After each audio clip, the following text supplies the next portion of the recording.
During the summer of August 2011, London saw a rebellious clash between the law and the youth. Up till now, no one really knows what fueled the young men and women to do what they did.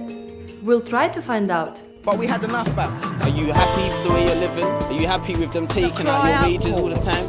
You know, as well as the police, I wonder why they harass these things them. are going on. Just wanna Like get we hurt. can't eat. We want a piece of the cake, out right? of our belly, taxing us so much you can't eat. Yet data from one. By crowds of rioting youngsters. The riots were sparked after 29-year-old Hans Duggan was shot dead by police.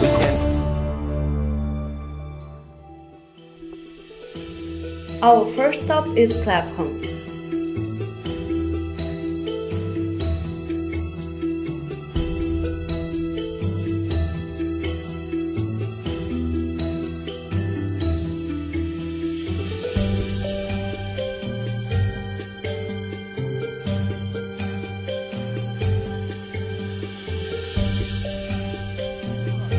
No good for us. What's he done for us? And you want to listen to him so much, watch him on the TV. Where were you lot last night? Where were you last night? I was down here trying to get children out of this rioting last night. Where were they? Standing up there, standing right there, telling me they can't go down there and rescue a boy that's being beaten up on the corner. Right? That's citizens asking for protection. He said he wasn't Right? coming back from his holiday. Right? He said it, and then he said he wasn't. He said he was coming back. He was Have any of you felt any kind of bad feelings or remorse about what you've done since the looting? Let me ask you first. Nah, I'm alright, you know. It just feels like a normal day for me. And what about you? Any bad feelings at all? Have you ever thought about it at night when you've been sleeping in your bed? No, because I'm watching my plasma that I just got. Feels like Christmas came early, so no. A lot of people wouldn't see any sense in what you were doing because it was outrageously wrong in a lot of people's eyes. The government are saying that it is utterly unacceptable and there's no reasoning behind it. Do you think there is any reasoning behind it? Every time I go out, yeah, I'll go Bromley, West End. I'll dress smart, the smartest I can. I even beg my mum for a new pair of trainers, like a pair of shoes, like smart shoes. Go out, hand out my CV, you know, talk the politest I can. But nah, they ain't noticing me. So obviously, if they ain't noticing me from that, I'm gonna have to start doing it a different way. How long have you been living in Clapham? She lived in Clapham, yeah, all my life. Could you tell us about your youth in terms of community spirit?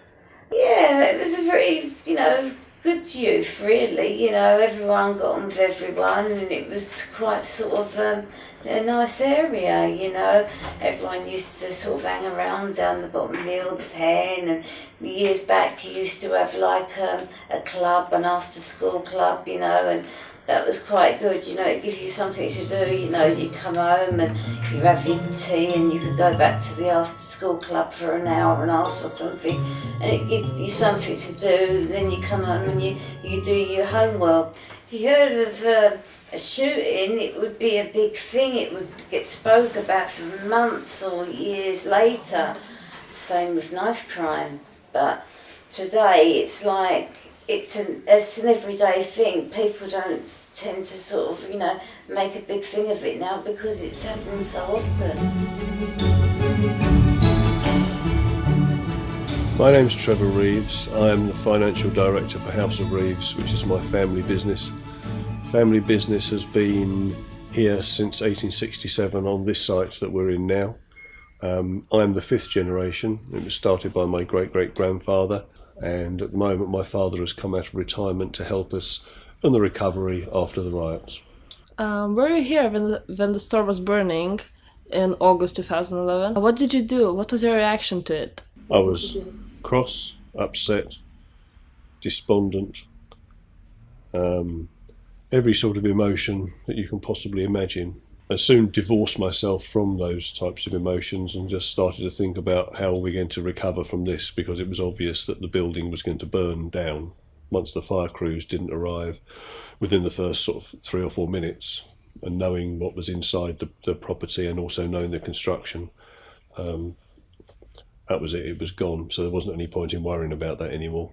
Do you think the riots were caused by shooting a young man in Tottenham, or it was more due to political reasons? I saw some protests like for the tuition fees, like to try to avoid them to increase, but not riots, not like violence, nothing like, you know, It's not nothing gonna that help bad. anything. Yeah. They said the Paul Duggan thing was first initially how it started, and then they said it was obviously to do with like benefits and all that. How many more of us black people or Indian people or Syrian people have to die in jail before something happens? Then you get this and everybody's crying, oh, they're just criminals, they're just criminals. Well, they're hungry people too. Because last year they were able to buy a pair of trainers. This year they can't. So don't tell me, I live in it. I live in this. Telling me. What? Yet data from one think tank shows an increasingly divided nation. The richest 10% of the population are 100 times more wealthy than the poorest 10%. The same study also finds that youth unemployment is well over double the national average. One MP says this context is important. There's no question that for all types of reasons, to do with the economic circumstances, to do with things like the cuts in the education, the coming cuts in jobs and services. They say that like the youth people in England don't have many opportunities now for jobs and stuff. That would be another excuse, but not quite good either, because I'm young and I have a job, and then I could find another job. You know, it's not that difficult. In terms of education, do you think that children from poor families will be able to afford education in the next years? Yeah, that's a good question, because it's going to be a lot more money. It's going to be very expensive to go.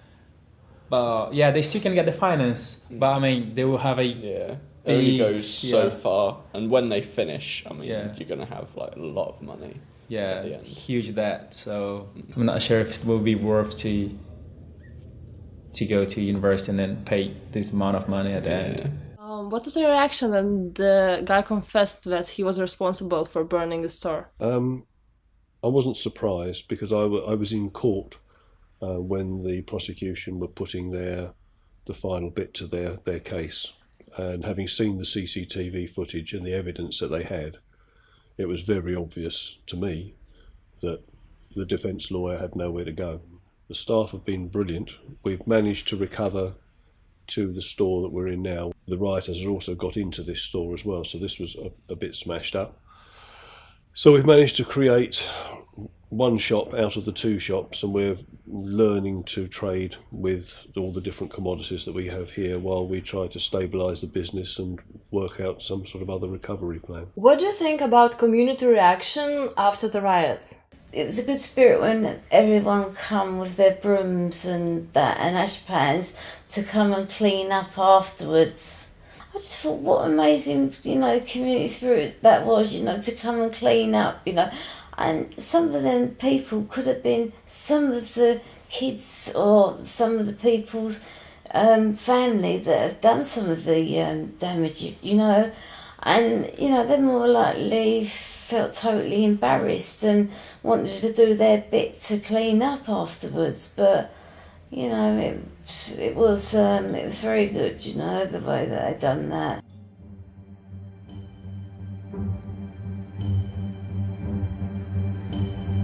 Thank you.